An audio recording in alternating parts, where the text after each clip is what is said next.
আসসালামু আলাইকুম রহমতুল্লাহ। সবাইকে আমার পক্ষ থেকে শুভেচ্ছা এবং সালাম। বন্ধুরা, আগামী ত্রয়োদশ জাতীয় সংসদের নির্বাচন অনুষ্ঠিত হতে যাচ্ছে আগামী 2026 সালের 12ই ফেব্রুয়ারিতে। এই দিন সবাই ভোট দেওয়ার জন্য মুখিয়ে আছে। দিন যত অতিক্রম হচ্ছে সবার মধ্যেই জল্পনা কল্পনা বাড়তে শুরু করেছে। তো বন্ধুরা, এই আগামী ত্রয়োদশ জাতীয় সংসদের নির্বাচনের নতুন একটি আপডেট হলো, এই নির্বাচনে আমাদের প্রবাসী ভাইয়েরা নির্বাচনে অংশগ্রহণ করতে পারবে। আমাদের প্রবাসী ভাইয়েরা নিজ নিজ অবস্থানে থেকে, অর্থাৎ তারা যে যে দেশে প্রবাসী সেইখানে থেকেই অবস্থান করেই এবং স্ব কাজে যুক্ত থেকেই তারা আমাদের বাংলাদেশে সরকার গঠনে অংশগ্রহণ করতে পারবে। আর সেই লক্ষ্যেই গত নভেম্বর মাসে বাংলাদেশ সরকার পোস্টাল ভোটিংয়ের ব্যবস্থা করেছে। প্রথম দিকে 18 নভেম্বর এই পোস্টাল ভোটিংয়ের নিবন্ধন শুরু হলেও পরবর্তীতে কয়েকদিন অফ রেখে 27শে নভেম্বর আবার সমস্ত দেশের জন্য পোস্টাল ভোটিং নিবন্ধন চালু করা হয়েছে। এ পর্যন্ত 6,72,012 জন ভোটার নিবন্ধন করেছে। বন্ধুরা, প্রথম দিকে 18 ডিসেম্বর পর্যন্ত পোস্টাল ভোটিংয়ের নিবন্ধনের সময়সীমা ছিল, তারপরে বাড়িয়ে 25শে ডিসেম্বর করা হয়েছিল। এখন আবার বাড়িয়ে 31শে ডিসেম্বর পর্যন্ত সময় বাড়ানো হয়েছে। প্রবাসীরা যেন ভোটের জন্য নিবন্ধন করতে পারে, সেজন্য বাংলাদেশ সরকার সর্বোচ্চ চেষ্টা করছে এবং প্রবাসীরাও এই পোস্টাল ভোটিং অ্যাপের মধ্যে নিবন্ধনের জন্য প্রচুর সাড়া ফেলেছে। অলরেডি প্রায় 7 লাখের মতো প্রবাসী এই অ্যাপটি নিবন্ধন সম্পূর্ণ করেছে আগামীতে ভোট দেওয়ার জন্য।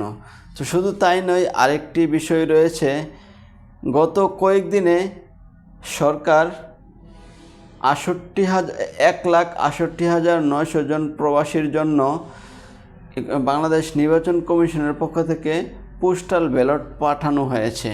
অর্থাৎ যেই প্রবাসীরা নিবন্ধন করতে পারে না বা পারে নাই, তাদের থেকে পোস্টাল ব্যালটের মাধ্যমে তাদের ভোট সংগ্রহ করে বাংলাদেশে নিয়ে এসে তাদের ভোট গণনা করা হবে।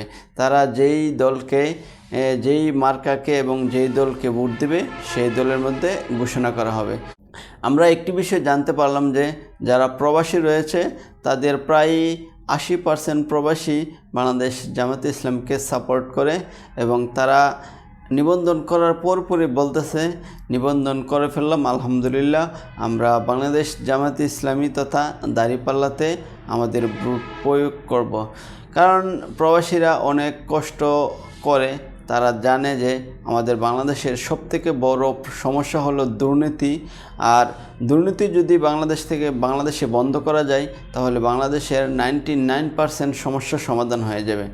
তো জামাতে ইসলাম সবসময় বলতেছে, আমরা দুর্নীতির বিরুদ্ধে যুদ্ধ ঘোষণা করব, আমরা দুর্নীতির শিকড় কেটে ফেলব, আমরা দুর্নীতির শিকড় ভেঙে ফেলব।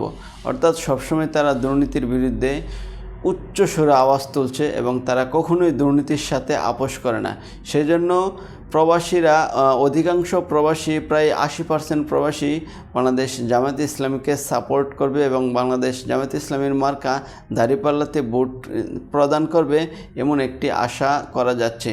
শুধু প্রবাসী না, বাংলাদেশের মধ্যে যারা শিক্ষিত সমাজ রয়েছে, ব্যবসায়ী সমাজ রয়েছে, যারা হাই লেভেলের মানুষ রয়েছে, তারা সবাই জামাতে ইসলামকে পছন্দ করে। কারণ জামাতে ইসলামের মধ্যে কোনো দুর্নীতি নাই, কোনো চাঁদাবাজি নাই, কোনো দখলদারিত্ব নাই, কোনো সিন্ডিকেট নাই, কোনো ঘুষ বাণিজ্য নাই, কোনো মাদক নাই। এই যেগুলি বাংলাদেশের সমস্যা, বাংলাদেশের ক্যান্সার, এগুলি জামাতে ইসলামের মধ্যে নাই। জামাতে ইসলাম খুবই শিক্ষিত এবং সুশৃঙ্খল একটি দল।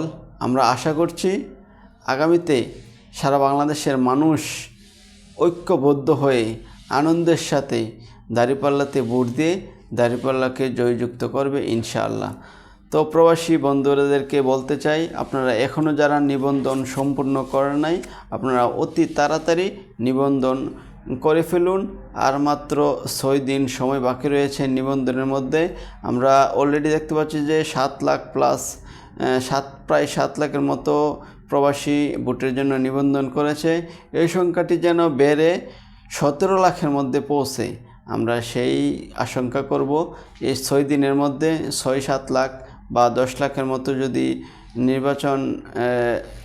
6-7 লাখের মতো যদি নিবন্ধন করে, তাহলে এই সংখ্যাটা অবশ্যই বৃদ্ধি পাবে। তো আমরা চাই প্রবাসীরাও আমাদের বাংলাদেশের সরকার গঠনে অবদান রাখুক। তাই আপনারা অতি তাড়াতাড়ি পোস্টাল ব্যালটের মাধ্যমে নিবন্ধন করে ফেলুন। যারা বুঝতে পারছেন না কিভাবে করবেন, তারা অন্যের সহযোগিতা করুন। আর যারা করে ফেলেছেন, তারা অন্যকে নিবন্ধন করতে সহযোগিতা করুন। তো প্রবাসী ভাইদেরকে আবারও সালাম।